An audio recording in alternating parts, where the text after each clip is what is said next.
Congressman, I think I asked you where the Republicans stood in the debate over this number, and you were about to say?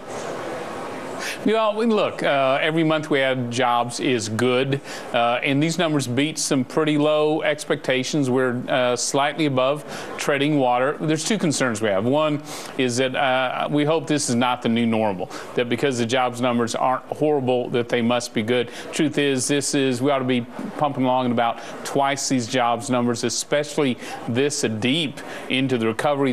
Recovery continues to be dead last since World War II. And the other concern, I think, is that businesses continue not to hire along Main Street at the level we need it to be in a major way. And so we still think we've got to get this Washington out of the way of the recovery. We think there's potentially double this amount or triple this amount of job creation in the economy, but we've got to do much better as a nation than we are right now.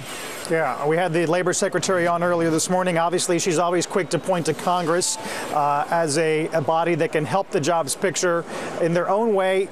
Do you believe any of the reports about would-be compromise over the fiscal cliff are for real? You know, I sure hope so. This is no way to run a railroad.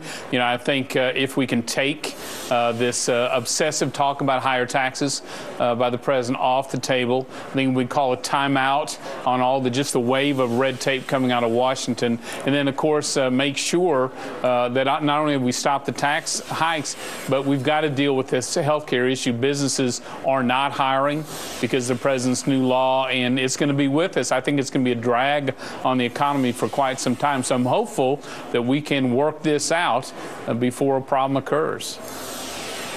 Finally, you've been a critic of the Fed for a while, Congressman, and of course, a lot of the market action, I mean, the S&P is at the highest level since May, is arguably about anticipating further balance sheet expansion from the Fed. Is there room for them to do anything right now to foster more employment?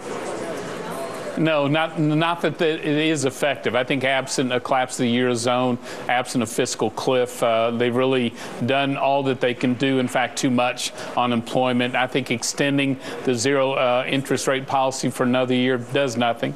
You know, I think banks, if you lower their interest rate on excess reserves, banks still will not lend more because businesses aren't purchasing more.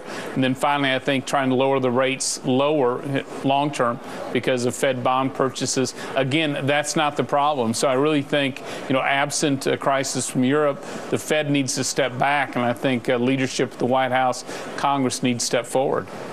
Congressman, always good to talk to you. Apologize for the problems earlier on, but I'm sure we'll talk to you in the near future. Thank you, Carl.